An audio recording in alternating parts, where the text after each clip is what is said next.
by canon law. There's very specific documents issued by the Vatican on how to canonize a saint. And it very much begins with, first, a very cooling off period. After a person has died, there can be a lot of that emotion. We all know, we all believe that when grandma dies, she goes right to heaven. That doesn't mean she should be canonized. So the church first allows several years to pass so that the emotions can both die down, and then to see if there is devotion for this person. Just because I think grandma should be a saint doesn't mean the church should think she should be canonized as a saint. Of course, there's a cooling off period, then there's a diocesan tribunal, there's a historical and theological commission that has to study everything this person ever said, did, or wrote. As all of that is compiled, witnesses are gathered, anyone who knows this person.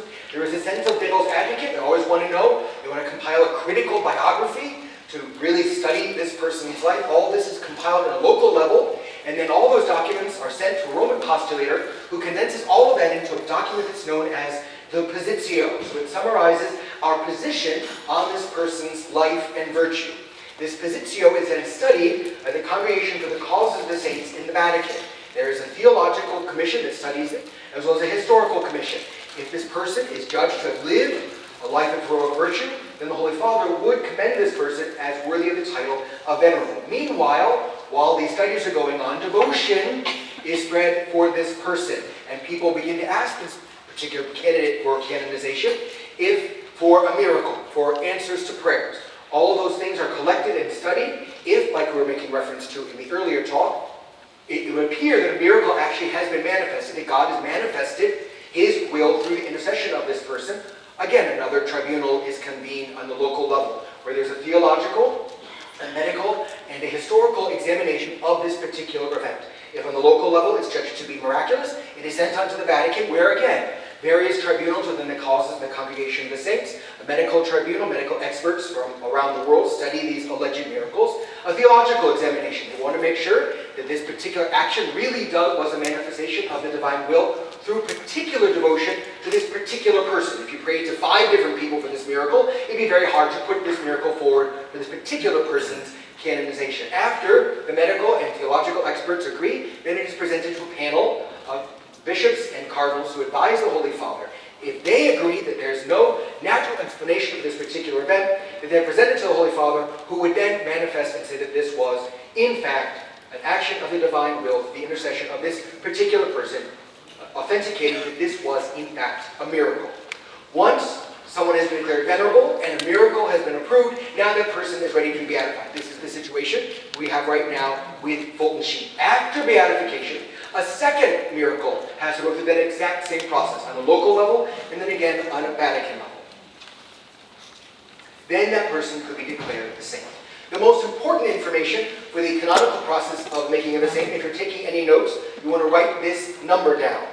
011-39066-892622. You will also want to write down this website, jgray.org.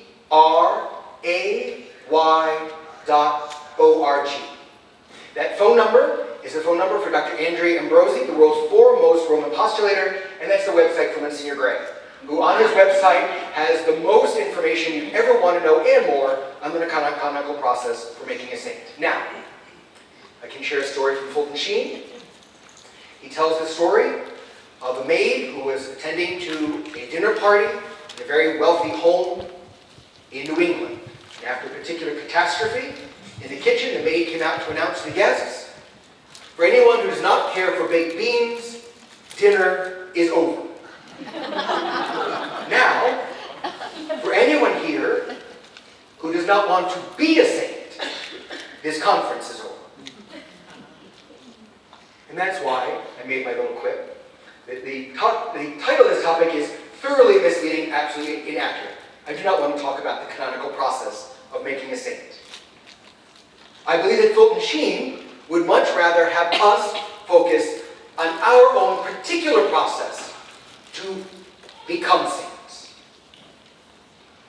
There is this funny weakness in human nature that we will travel the world to see a miracle, that we are fascinated when babies are raised from the dead. This is fascinating.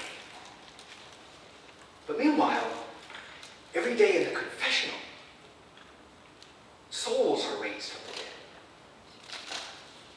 I grew up in a parish dedicated to Our Lady of Lourdes. I grew up with all those amazing stories of water burbling up out of rocks, of people being cured miraculously, God doing incredible healing things through the waters in Lourdes, France, the intercession of our Blessed Mother. But every day at Mass, through the power of the Holy Spirit and the sacrament of holy orders, I get to take bread. I get the singular privilege of speaking in the first person the very words of Jesus Christ. And what tastes like bread and looks like wine is the body, blood, soul, and divinity of Jesus Christ. And so I believe that God works incredible miracles, those miracles like Bonnie is going to talk about, as a way to deepen faith and as a response to faith. We must always be careful that our faith, which is supposed to be mystical, doesn't become magical. And we focus too much on those extraordinary things. I'm going to say something daring. I really think this is true. Fulton Sheen would prefer you to be a saint than for him to be canonized. Fulton Sheen would prefer that you become a saint than for him to be canonized.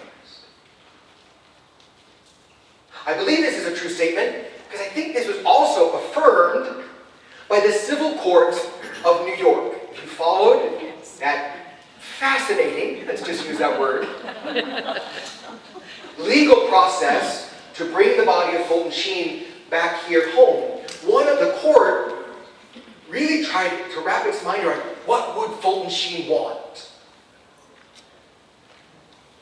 And it's one of the last judgments. The civil judge, who I understand isn't even a Christian, but immersed herself so intensely into the life of Fulton Sheen, into very esoteric legal matters, she came to the conclusion that Fulton Sheen spent his whole life trying to lead people to heaven, trying to help people to become saints.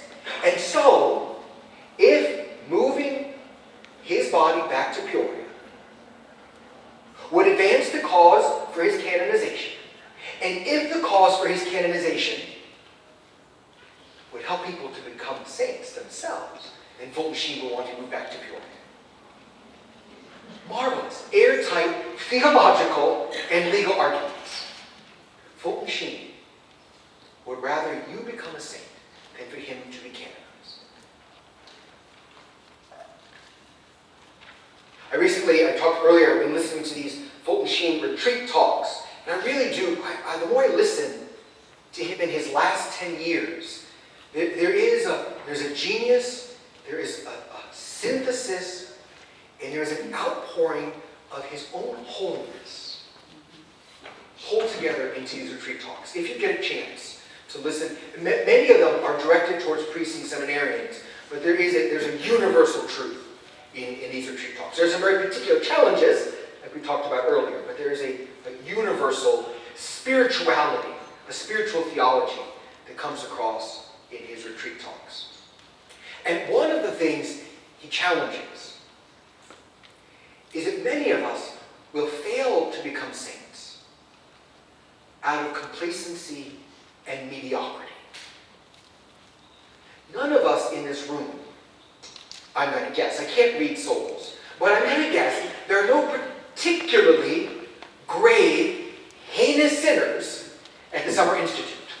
There's a lot of sinners, I see a lot of sinners here, but I'm just going to guess that our biggest spiritual struggle is not so much those grave sins, but that we had not made decisions to become outrageous saints. And so Fulton Sheen says it is that lack of concreteness in our spiritual lives. Many of us, if you can think right now, many of us have been to countless summer institutes, countless programs of development, of continuing education. We've been to countless days of recollection. We have heard countless homilies. Can you remember 3 points from any one of them? We go, and we feel good for 45 minutes, depending on who's preaching, 10 minutes at the Sunday Mass, and maybe we have a few pious thoughts, and maybe even something bubbles up with some kind of general resolution. I really should pray more. No one prays in the general. No one can love except in the specific.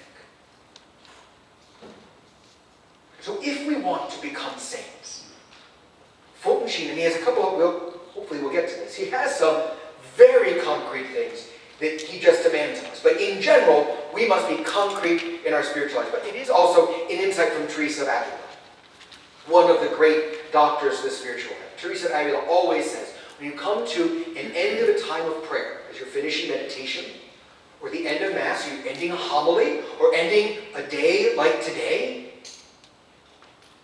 if you don't leave today having made at least one concrete decision on how you're going to become a saint, then I'm wasting my time. And by the way, you're probably wasting your time too. To leave having made decisions that are real and will be life-changing. They'll be life-changing because you're going to change, you're going to do something every day. Do not leave here saying, I am going to pray 3 hours on my knees in the Adoration Chapel every afternoon. You're not going to do that, are you? That's an impossibly concrete resolution. But to formulate those little ways, those daily ways, that you can become a saint. Now, Fulton Sheen, well, I don't believe he ever wrote a book on spiritual theology. As you read his books and listen to his talks, he really does pull together kind of the classical spiritual methodology for becoming a saint.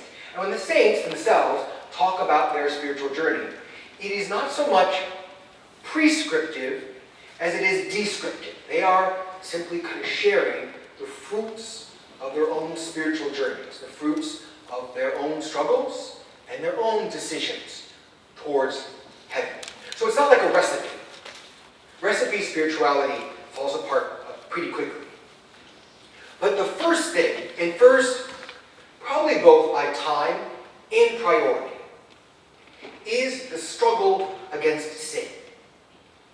Those decisions to root out from our lives those things that would keep us from getting to heaven, that would separate us from the love of Jesus Christ. Now, a fascinating thing, as I read and listen to Fulton Sheen, he does not very much focus on specific sins. He does not rally very often just against sin. You're not going to hear him preaching against particular things. He has this great general spirituality that he wants us to get over ourselves. He is, especially in the 1950s, in kind of this great age, in a good way and a bad way, of psychology. And there's this new focus on the ego. And he's always railing against the ego. Now just imagine, it's 1950s, how much more narcissistic we are in our own age. In an age of selfies, in an age where I think maybe the World Wide Web cares what I had for dinner last night. So I'm going to take a picture of it and post it so everyone can see what I got to eat for dinner last night. We have this increasing turning in on ourselves. How many of you garden? Does anyone like to garden? I like to garden for about 2 days a year. And then I love those 2 days, and then the garden goes to weeds. And if you want to get rid of weeds in your garden, there are a variety of methods, aren't there? The quickest and the easiest, you get out the weed whacker. And the weeds are gone. Until it rains, right? Those weeds are right back up. A few gardeners, if you really want to get the weeds out of the garden, what do you have to do? You got to get down on your knees. And you have to pull the weeds up from the roots. And it's going to hurt. And they're going to be sore. But the weeds will be pulled up. When Fulton Sheen wants us to fight against sin, he wants us to get on our knees and pull out that ego. He often cries out, I don't want my life to be mine. I want my life to be Christ's. And he really has a very Pauline spirituality about being transformed, about rejoicing in our new identity as the sons and daughters of God. He never actually quotes Elizabeth of the Trinity. St. Elizabeth of the Trinity is one of my favorite saints in the spiritual life. But he says a lot of the same things about forgetting ourselves, about being so enamored by the love of God. Why do we ever stop to think about ourselves? And the more we forget ourselves, the less ego, the less me, therefore, the less particular sins are actually rooted out of my soul. Then, as St. Paul says, it is no longer I who live, but Christ who lives in me. Beautiful part of Fulton Sheen's spirituality.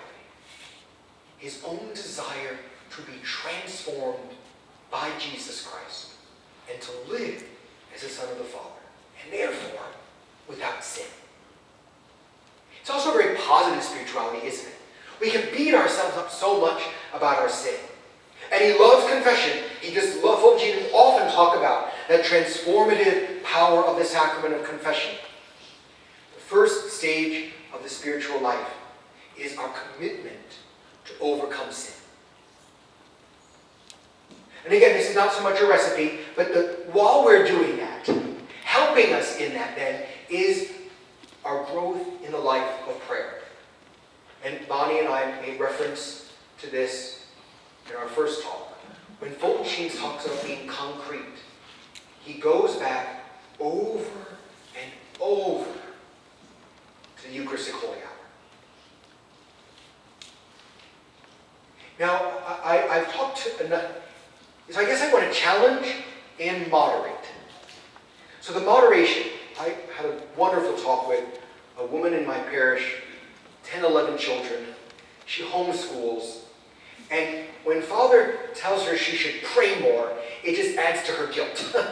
She is genuinely living out her vocation. A holy hour may truly be impossible. And then there's most of us who make more excuses. So we really need to be honest with ourselves and then concrete. I do not want you to ignore your children or your spouses. Genuine prayer leads us to better living out our vocations. Genuine prayer leads us to be better mothers, fathers, spouses, priests. But we must be honest about what that prayer can look like. And the Holy Spirit himself will help you to figure that out. St. Paul assures us that we have the Holy Spirit dwelling in us, teaching us to pray with words beyond human understanding. So the very desire to pray is itself a gift from God. So listen to that. Figure out in your own life what your prayer should look like, could look like. And this is where I think that concrete resolution becomes so important. If you can make a daily Eucharistic